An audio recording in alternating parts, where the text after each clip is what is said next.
Welcome, welcome, welcome. My name is Mikkel Thorpe, and this is the Expat Money Show. Today, what we're going to be doing is having a little bit of fun. We're going to keep in the expat news theme, but instead of me just reading off all of the news, I've invited my very dear friend and the head of content and marketing at my company, Marc Clair, to the program, and we're going to kind of riff on some of the news that's been happening in the expat and international sphere for the last couple of weeks.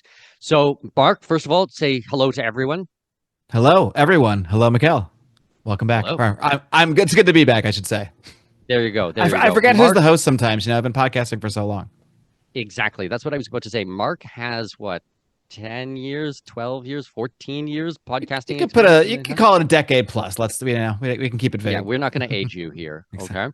But several years ago, Marc came over to Expat Money and decided to work with us full time. And we're very, very blessed to have him. And Marc's been a guest on the show, and he's hosted his own shows on the Expat Money Show. But today is going to be a little bit different. We always think that it's fun to kind of keep things dynamic and go back and forth on it. Before we get into the episode, Marc, I just want to remind everybody that we've got the Wealth, Freedom, and Passports Conference coming up March 14th and 15th. It's going to be absolutely amazing. You're flying in. We've got all of the team from Expat Money flying in. We've got our partners in Colombia and Paraguay and all over Panama and from other places in the Caribbean. We've got my friend Laszlo coming in to give presentations, like literally from all over planet Earth. And it's really going to be focused on these main three things. I'm very literal, just like the company is called Expat Money. The conference is the Wealth, Freedom, and Passport Conference. So it's going to be focused on those things, with the real difference being that this is not just about a large keynote speaker. Don't get me wrong. I love very big speakers, and there's a reason that they do these types of things. But this conference is going to be a bit different. These are often the lawyers. These are the accountants and the property developers. These are the, to take a maybe not so friendly term, is the frontline workers. You remember all this frontline workers? This is the frontline workers in our industry, the people who are actually we're going to rehab on that the term. ground doing it. Yes, we're going to take it back. Okay. So if you guys want more information about the conference, please go to expatmoney.com/conference. You're going to be able to pick up a ticket there. I have to warn you that tickets are going very, very fast. There's probably, depending on when this comes out, there'll be very few tickets left. So if you guys want to come down and hang out with Marc and I in person, as well as the rest of the team, and meet everyone else from our network and all of the other cool people from our community, then make sure to grab a ticket right now, expatmoney.com. Okay, Marc, what is at the top of our news pile this week?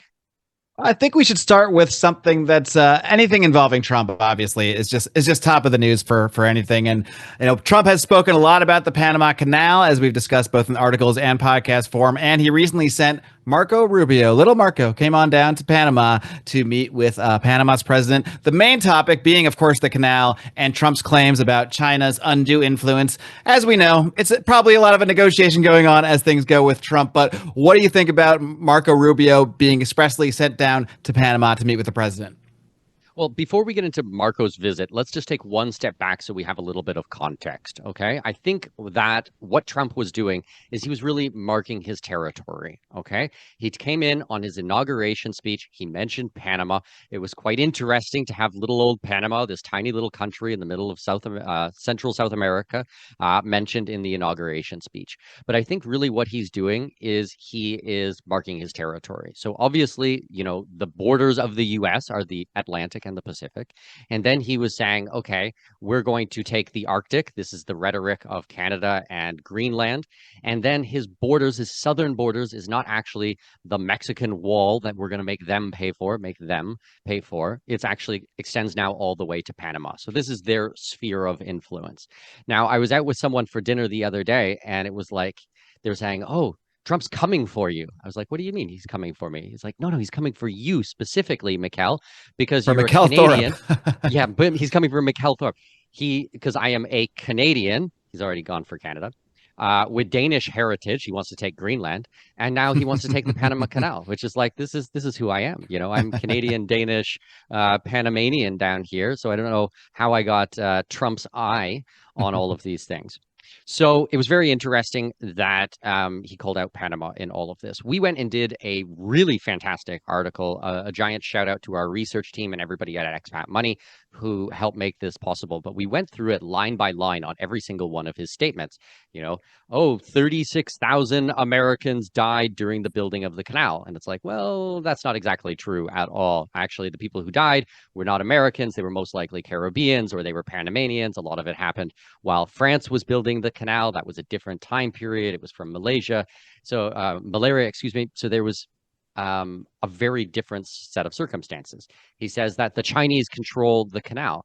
It's like, well, not really the Chinese. This is a Hong Kong company who has a port on both sides, and they've been there since the 90s, and there's never been a problem. They were all approved, and they have no management of the canal whatsoever. What they have is a port. There's many ports here in Panama. There's American ports, Panamanian ports, all of them have influence on these types of things. So Marco Rubio comes down and, they have a sit down meeting. He was here very, very briefly, but the outcome at the end was Molino, president of Panama, kind of stood up and said, well, these things are wrong, but, we recognize the value of the US, and you're right, we are friends, and we will not be re-signing the Belt and Road Initiative contract in the future with China. So they're going to kind of let that one right off into the sunset. And now Panama is firmly back in US sphere of influence, which I am totally fine with. I think that's no problem, and it makes complete sense. My only pushback is that if Trump is marking his territory and his sphere of influence, then let's let Russia do the same. Let's let China do the same. Like, why is US and Canadian Coast Guard going up and down the Taiwan Strait? That makes no sense whatsoever. Do you want Chinese Coast Guard, going up and down the Gulf of Mexico? It doesn't, or Gulf of America. Like, it doesn't, none of this makes any sense. Thank you for the correction. Yes, exactly. So I'm not sure which one. Another quick side note, I had clients and friends and people like that send me screenshots from where they are in the world of Google Earth. And if you're inside the US, it's called the Gulf of America. But if you're in Europe or in Australia or something, it's still called the Gulf of Mexico. So I think Google themselves is trolling Trump, on all of this stuff. So anyways, if the US is going to have a sphere of influence, then at least allow other countries to have their sphere of influence. Don't be putting missile batteries and radar stations right up on their door. They don't like that. You wouldn't like it either. But, hopefully Trump follows through on his rhetoric of de-escalating things and peace. And I want him to be the president of peace. I will close one eye on so many other things if he can end these senseless wars. I am always on the side of peace through and through and through. Full stop, period. Well, we will dig into the efforts to end the Ukraine war in a second. I want to stay on this canal issue for a minute. So, we talked about a lot of Trump's claims. Many people will just say Trump is a buffoon and tells big lies or what have you. Maybe that's true, maybe it's not. But either way, I think the claims he's making on the surface are not necessarily what drives his end goal. What do you think is his real sort of bigger picture mission with this rhetoric towards Panama, with sending Marco down there? What do you think Trump really wants to get out of all this? Well, as I said, I do think that he's marking his territory. I think that this is going to be the new sphere of influence. He's bringing everything back home. Now, do I think he's actually going to send the military down here or take it by force? No, not at all. I think he's just shooting off his mouth. But I can imagine him doing the same thing as a real estate developer in New York and going around and looking at a piece of land and being like, this is shit and your neighbors suck and the permitting for this is going to be a nightmare and the view here is blocked by these assholes and blah, blah, blah, blah, blah. And then just throwing stones at everything around him to try to renegotiate and push the price as low as possible is really what he's done. He's made these huge claims. He went out there, he trash bagged Panama, he said all these nasty things, and then he comes down here, everybody's on edge, everybody's really nervous and they're worried about all these things, and then he gets what he wants, and then the Panamanians and everybody else is like, whew, phew, it's over and we survived and we made it through. So I don't think we're going to be hearing too much more about it. I think that Molino understands the gravity of the situation. He also came forward and said that he will help on the deportation of a lot of illegal immigrants in the United States and that Panama would take them and that Panama will not be paying for anything because he's very much, not into spending government funds on these things. But they will be able to assist. They want to close the border. We can thank Soros and a lot of other you know, unscrupulous people who kind of opened up the Darien Gap and was shuttling people through. I think that is going to slow down or hopefully stop completely. And but I'm not too worried about anything going much further than this. I think Panama is in check and it should be all right. Well, our good friend Tom Luongo, I'm not sure if he coined the term or not, but I've heard him refer to this as the Don Roe doctrine, sort of Trump's idea to be refocusing the American empire. Whether we like that there's an American sort of a large superpower like the U.S. and China and Russia or not, these things are reality. And the truth is, much of the world is going to be influenced by some of these powers one way or another. And Trump seems to want to be focusing, as you said, on more of the United States backyard than on traipsing all around the world. Hopefully, that ends up applying to the Taiwan Strait and all of this other stuff as well. But this does tie into another item here where there have been talks opened up now. I think it's kind of funny. The talks are between the U.S. and Russia, not with Zelensky involved, but there were talks between U.S. officials and Russian officials last week. Which it's shocking that for years under the Biden administration, in a way that wasn't even done during the Cold War, they were just not talking. They shunned Russia and would not speak to them at all. So at least that is currently happening. What do you think about what's currently going on with Trump's push to actually open up negotiations with Putin and put an end to this war, even if he's what I would say rightfully sidelining Zelensky in the process, who's already said he doesn't want to talk to Russia, he doesn't want to have elections. So to me, he's already made himself irrelevant. Well, I mean, Zelensky he's a clown. I mean, he was a comedian by background. I mean, he's known for doing very interesting skits. Somehow he got in. I don't understand whatsoever. And he does not want to negotiate on any of these types of things. So like, how are we ever going to have peace if you won't even have a conversation with the other side? You won't even recognize what their complaints are. The rhetoric coming out of the United States over the last 4 years of the Biden crime family's administration has just been completely ridiculous. Like they won't even look at things. They try to paint the entire process as this madman who is going to take over Europe and just invaded with no warning, that nobody saw it coming. It was completely like out of right field. And it's like, well, that's not the case. Actually, there's 1,000 instances where we can show that NATO was the aggressor in this process, that there was a red line on all of it. And they kept pushing and pushing and pushing, that they were looking for a response. So, I'm not surprised that Zelensky has been sidelined on all of these types of things because he is part of the Biden influence, right? So they're going to cut him out and they're going to have an adult conversation. What's going to happen with that? I don't know. We'll have to wait and see. But once again, I'm very bullish on the fact that, President Trump will be the president of peace. And I want to see him follow through with all of these types of things that he's promised in his campaigns. What do you think is going through the minds of what seems like at least 90% of the quote unquote leaders of Europe that all still seem to be just frothing at the mouth to go to war with Russia when we all know they can't go to war with Russia? Only the U.S. can go to war with Russia with them. What is their play here? Are they trying to, do you think they're going to try to continue to sort of push Trump into a corner or create some sort of event that sort of tries to egg the U.S. into a greater war? What can they be thinking here? Because I don't see how this ends well for Europe in any way, shape, or form. So this is a difficult one because it's difficult to put your mind in your headspace in the mind of a sociopath. I mean, like it's just not a normal human behavior. Statistically, there is a certain percentage of population that are complete sociopaths and they gravitate to positions like this. But it's even worse in Europe because Europe is run by bureaucrats and technocrats. Like they're not run by elected officials. They didn't have to do any of these types of things. It's this governing body in Brussels that just makes all of these weird decisions. And I think we're going to be talking about it today, what happened in Romania, for example, with the bureaucrats there.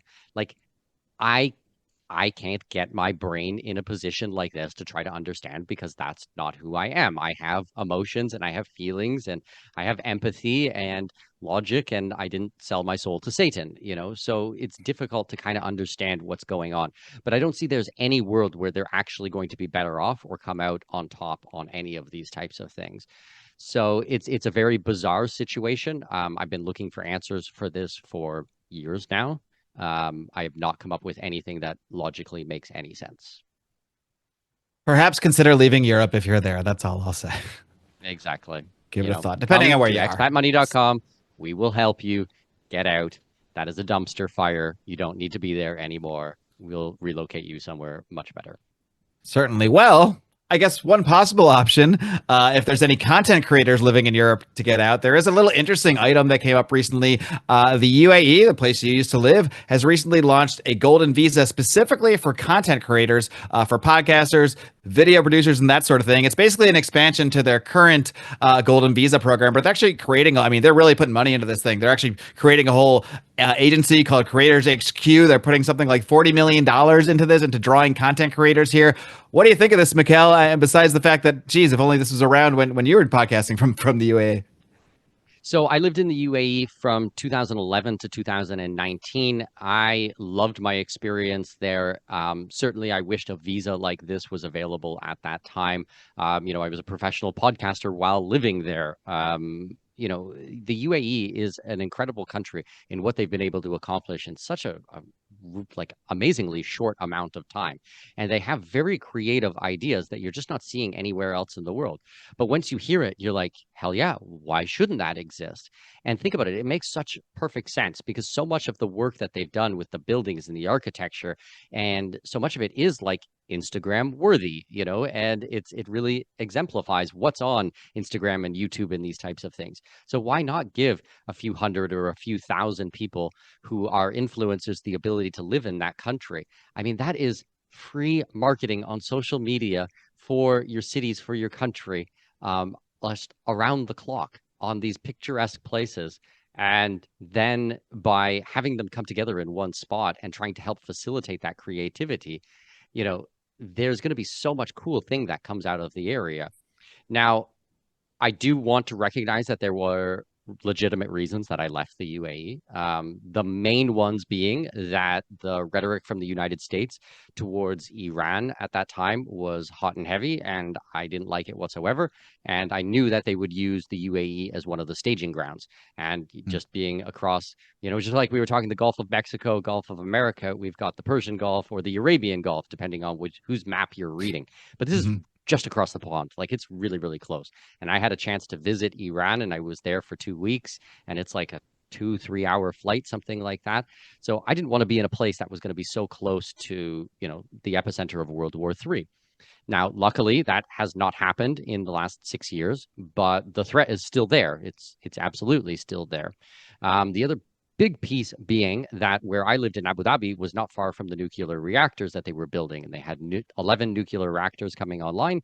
And that seems like a pretty prime target if you were to bomb anything. So I didn't think it was a good idea to be there and not being in a food, water, and energy. Well, they have energy independence, but not food and water independence. And this is why I ended up moving to Latin America, specifically Panama. I still have all of those tax-free types of things, as well as the food, water, and energy independence. So it would be cool to see other countries kind of adopt these creative solutions that the UAE comes up with. And, let's start doing cool things down here in Latin America. Let's make Latin America the biotech center or the longevity center of the world, or self like drone pilots. You see these flying cars and things like this that we've been promised since the Michael J. Fox days of Back to the Future. So I would like to see more creative visas and options that are going to happen around the world. UAE is leading it, but I want to see it in other countries too. Sure, and many countries over the past 4 or 5 years have sort of adapted some of their residency programs into digital nomad visas and this sort of thing to allow this sort of things as it became more common during COVID. I have one question about Dubai. How was the heat living there compared to the heat in Panama? They're both very warm places, but I imagine it's a very different feeling of the heat. Can you describe that? Sure. So, and I'll add in one additional country, which is Singapore. So, first, I lived in Singapore and it was hot and humid year round, but it was like unbearable hot and humid. Like you would step outside and you couldn't go to a meeting or anything like that.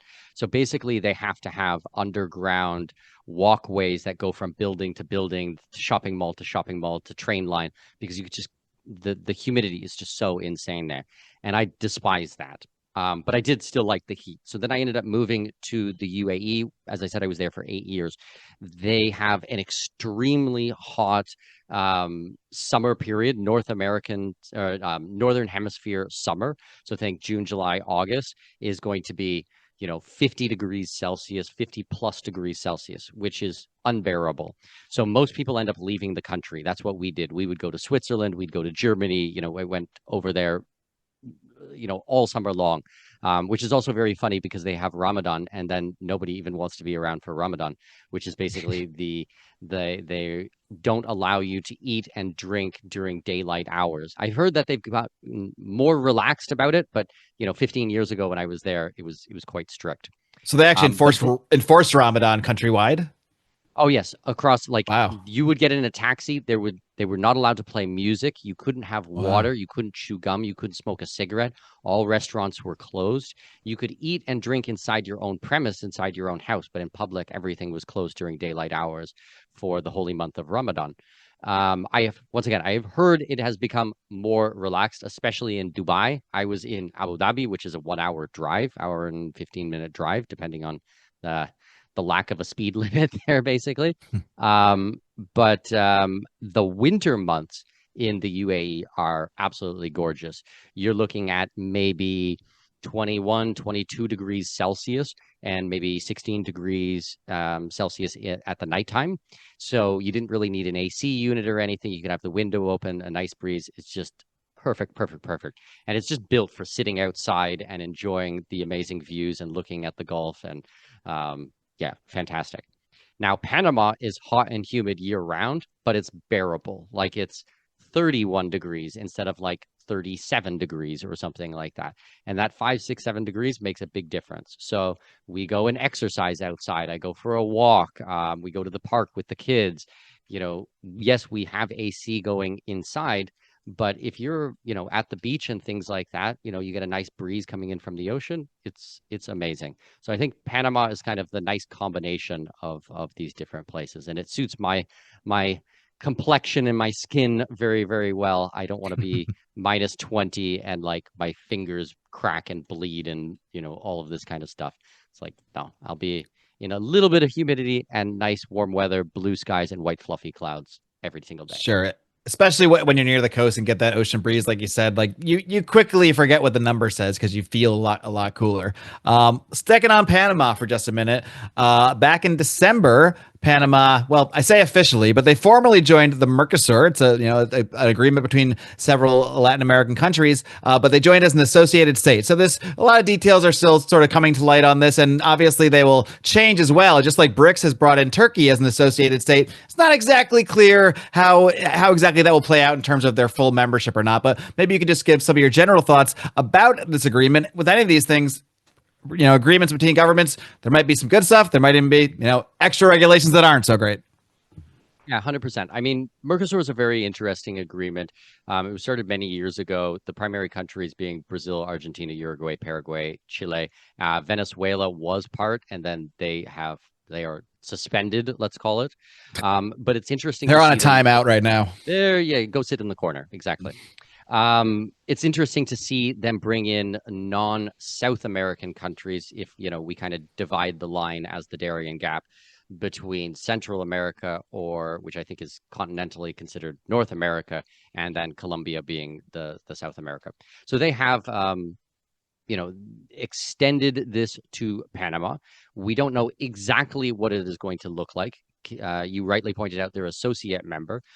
My big questions are, what is it going to mean for expats? Okay, if you're a Panamanian permanent resident, does this mean that you can just go down to Argentina and get a permanent residency there with a clean criminal record? Like, can you just walk up?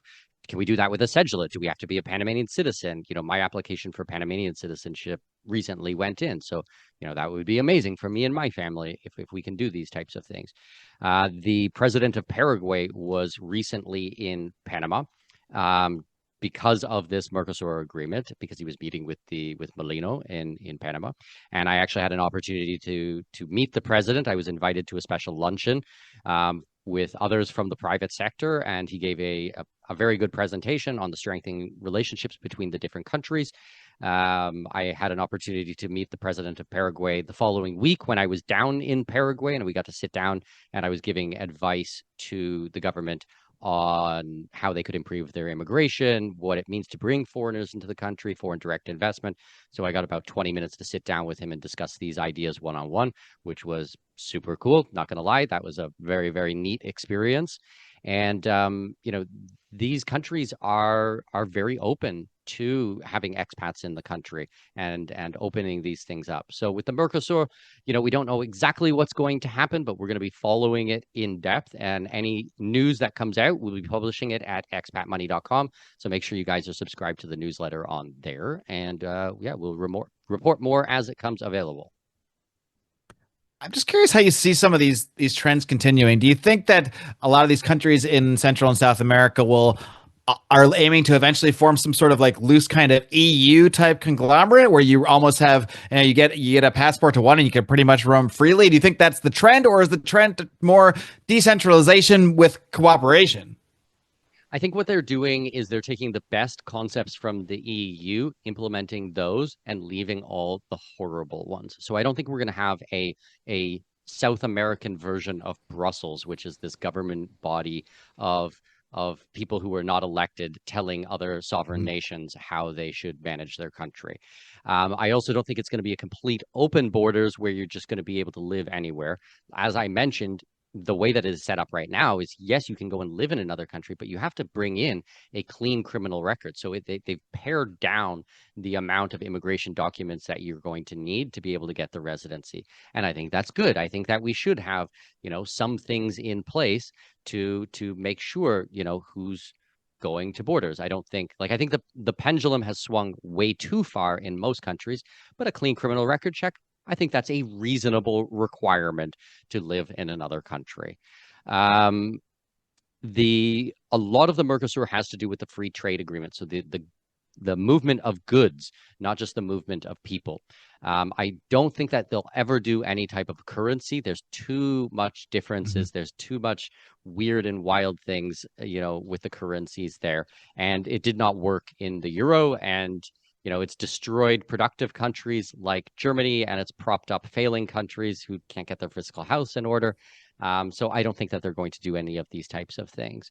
But I do think that we are going to see a strong and a hopefully very freedom-orientated administration in South America. We're already seeing the influence of things that Bukele are doing, and then Milei, and then Daniel Noboa in Ecuador, and then Santiago Peña in Paraguay, and Molino here in Panama. These are all, right-leaning, freedom-leaning administrations. And I think that, they will be pushing out the Bolivias and the Peruvian type of administrations that we've seen over the last couple of decades.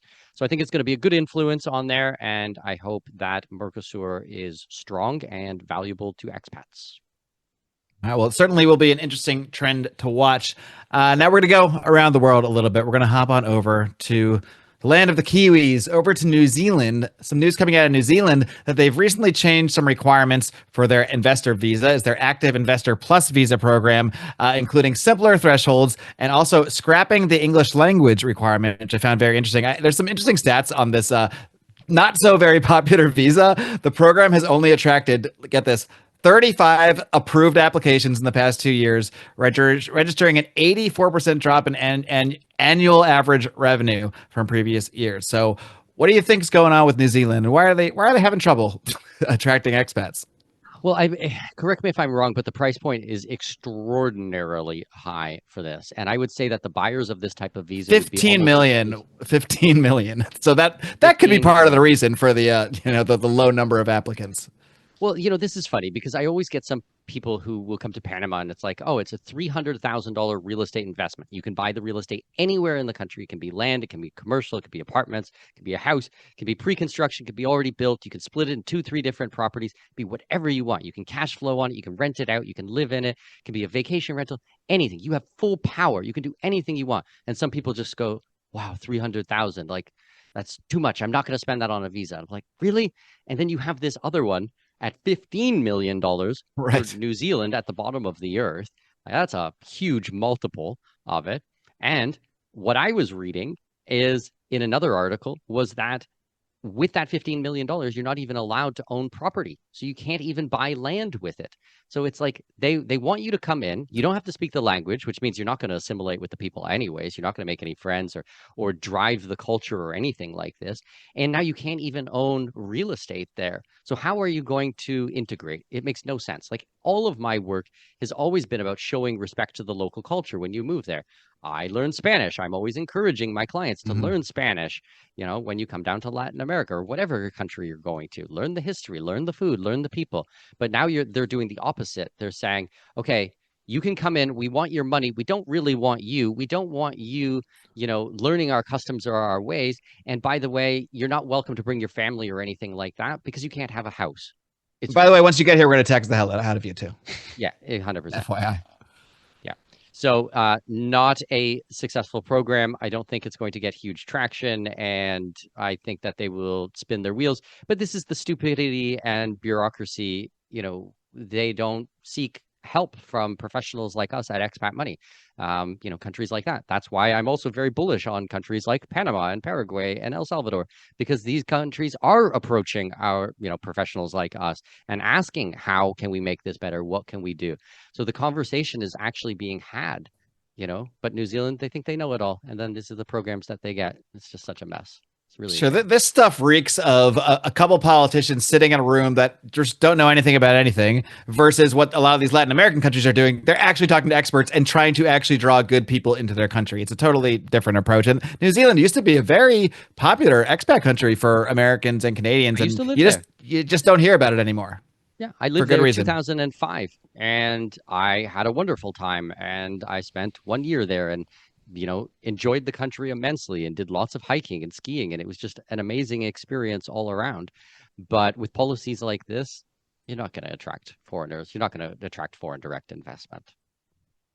All right. Well, another interesting citizenship program I want to touch on real quick. The country of, I never know if I say it the right way. It's either Grenada or Grenada. You can tell me right now. What's the proper one? I'm going to learn Grenada, live. It is Grenada. Okay, good. I've been right all along. Grenada launched a I think. not citizenship by investment. It's a different kind of CBI. This is citizenship by invitation program. They did this past January, along with a couple of capital groups. So it's like seems like a public-private partnership of some time. I have never heard of something like this before. That's why I wanted to talk about it today and found it so unique. But it's basically they're going to get together with this capital group and I guess literally go seek out certain investors and ultra wealthy people is what it says, and specifically give them. I don't know if it's going to come in a nice envelope or what, but they're going to specifically invite people to become citizens. I've never heard of something like this, Mikhail. What do you think? Well, I'm always interested in new ideas and pushing the envelope, just like we were having the conversation about Dubai, which I think is very interesting. They're trying something new. Is it going to work? My guess is no, not at all. I think it is pretty shit, to be honest, because first of all, we don't know any of the details. So it's like, okay, so you're going to invite them. Great. Does that mean that the citizenship is free, or you're going to invite them to spend $300,000 for them to donate $300,000 because you want them to? And like, don't get me wrong, this is not philanthropy. Okay, this is not, giving to charity or something like this. They're going to take that money and they're going to spend it on themselves. So, you know, like I'm sure they're not doing it for free. It's not like, hey, we really recognize the value that you bring to the entrepreneurial space, and we would really like to incentivize you to come here. And because of that, we'll put our money where our mouth is, and we will make you a citizen, and yada yada yada yada. No, it sounds to me like they're gonna go out there and be like, hey, wouldn't it be cool if this person gave us $300,000? Wouldn't it be Right. cool Wouldn't if it be cool if that this rich person guy gave gave us us money? 300? Yeah, Right. exactly. It's Let's like go what are you ask them for sitting it. around in the basement smoking pot or something and coming up with these ideas? Like this is just. Yeah. But maybe I got it all wrong. Like we'll see because the I can details picture are not there. that '70s show X scene where they're just like, "Yo, man, what if we just asked them to give us the money?" Yeah, exactly. So I mean, we'll see what happens. Maybe they've got this master plan and it's going to be amazing and it's going to change the entire landscape. But I won't be holding my breath. All right, we're gonna hop over to another place that I feel like used to be, and maybe this is much longer ago, heralded as a place expats were popular, was popular with expats, and that's the country of Spain. They had a golden visa program that we know is going down, but now they also are planning from over at IMI Daily. They're planning, this is not, I'm not misreading this, okay? They are planning a 100% tax on property purchases by specifically by non-EU buyers. The headline here also points out that they've that accounts for fewer than 5% of their sales, as if to justify it perhaps in some way. It's only 5% of sales, but why are countries like Spain? I mean, this is just one example. We've pointed a number of them out at our website. Why are countries like Spain seemingly actively trying to push out, wealthy expats and wealthy foreigners from their country? I don't understand it. Is there something I'm missing? So I think the MO for a lot of these countries is they have bad policies, they make stupid decisions, and instead of taking ownership and being an adult of their bad policies, they have to point the finger at somebody else. And an easy scapegoat is foreigners. Okay. So, housing prices go up. It's these dirty foreigners who are coming in and buying up our assets, and driving the price of rent and real estate higher. It's like, well, that's ridiculous. That's not a true statement. Maybe if you didn't have so many regulations surrounding new builds, then just let developers, build and create and make more housing, then we wouldn't have this problem. Like there's literally no downside from bringing in non-tax dollars into an economy. And this is the foreigners are buying real estate at fair market value in a private transaction with other individuals. Okay. So, yeah, what you're doing is you're stopping an individual from selling their own property because no foreigner is going to buy it, right? At 100% tax, 100%. That is basically a doubling of the value. So, you're instead of paying 500,000 euros, what is it now? €1 million? This is insanity. How could you possibly think that this is a good idea? And now it's 5% of the buyers. Well, it's soon to be 0% of the buyers. So if you think this is a cash grab and that you're going to be able to fund your commie socialist programs over there because of this, you've got another thing coming. People are not stupid. Stop treating them so stupid. Are these politicians that stupid that they actually think, oh, we're gonna get all this money? Look how they're buying the houses. Cool, we'll get the money. Do they really not realize? No, they're just not gonna buy the properties. I think that they're completely disconnected from reality, number one. And number two, they're just trying to use an easy scapegoat for people who can't fight back, who have no rights in that country and they can't comment. So they're trying to appeal to their constituents and they're just lying and being dishonest to them. But the whole thing is absolutely ridiculous. We've seen the vilification of expats in Portugal. We've seen it in Greece. We're seeing it in other countries in Europe. And I think the message is strong and clear. They don't want us there. So don't go. Let's go somewhere where we are wanted. That's like one of the tenets of our work is like actually go to a place where we are welcome. I walk down the streets of Panama and people are very happy to have me here. They're very curious about where I come from. And they're very happy when I show them that I speak the local language and that I'm out there doing commerce and paying for things and tipping and, hiring, the nanny to work in the house and things like this. There's never a time where in Latin America where they're pointing fingers at foreigners and foreign direct investment. But in Europe, it's, as I said, this is the modus operandi now. All right, well, we're going to stay in Europe for this next story. This is a really interesting one that you've spoken about quite a bit. And you mentioned earlier in this podcast, and that is the annulled election in Romania. This took place back in December 24th, when nationalist leader, let's see if I can pronounce it right, Calin Georgescu, known for his anti-NATO stance and his alleged, of course, I don't know, everyone seems to have alleged Russia ties if the local bureaucrats don't like them nowadays, so I find that questionable. He won the first round of the presidential elections, but immediately the Romanian Constitutional Court later annulled the results. So this was done. Now, the EU didn't directly call for this, but the EU has the ability to interfere in elections as well and to annul elections. It doesn't seem they had to do it, but you have to think that if the greater EU bureaucracy clearly approves of this being done. So what do you think about this annulled election and why are they? I mean, if you look at the big picture, this is clearly more a move against Russia maybe than anything else. But what do you think is going on here? Well, you're absolutely right. I do think that this stems from Brussels, and it goes back to the conversations we've already had today. They have completely overstepped the boundaries of what they're supposed to be doing. They're completely arrogant, and their head is in the clouds. I was so shocked when I started learning about this and reading the news coming out of Romania regarding these elections. And this is a they seem to, hold up democracy as a type of a god. But then when democracy plays out and they don't get what they want, then they revert back to totalitarianism. And I wouldn't be surprised if this is the match that really lights things on fire in Europe, because this is completely unprecedented anywhere in recent history. And there were riots in the street, there was protests, and it was not covered by mainstream media anywhere. But this is an absolutely massive deal. It is absolutely huge. It's like, I think we will hear a lot more of this, and I think this will happen in additional places. But Europe is in big, big trouble if this is going to be their practices, and I'm very, very worried for them.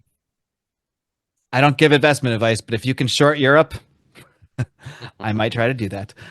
Okay, so moving along, I want to actually just touch on a brief little. Let's get out of Europe for a minute. My God, let's go over to the Caribbean, a much nicer place. There's a new residency program that came out there. We're used to a lot of great CBIs that are available in the Caribbean, places like St. Kitts. This is just a residency program, but it is a brand new one. It's the British Virgin Islands. They've announced plans, so it's just plans right now to establish an official residency by investment program. Again, no real details here, but what do you think about this new program popping up in the Caribbean, a place where a lot of people do end up finding, various CBIs and residency programs available? Well, I am all for options. I want to see more options. I want to see more free market. I want to see more countries, competing against one another to provide the best visas and the best options for expats. So I'm bullish on all of it, even the Grenada, what we were talking about before. I want to see all of these countries come together and try to compete on price and on optionality and be creative with all of it. BVI is not a country I've spent time in myself, but now I want to go over there and check it out. So it's drawn my attention, and I'm very curious to do more research and understanding about it, as well as meet the people and see how they feel about it. So maybe we'll have to do an expat money tour or trip out there to see how it's going. But I think it's a step in the right direction for sure. All right, well, I'm going to get ahead of things and volunteer my services for that tour right now. There we go. All right, we're going to talk about something interesting here, Mikkel.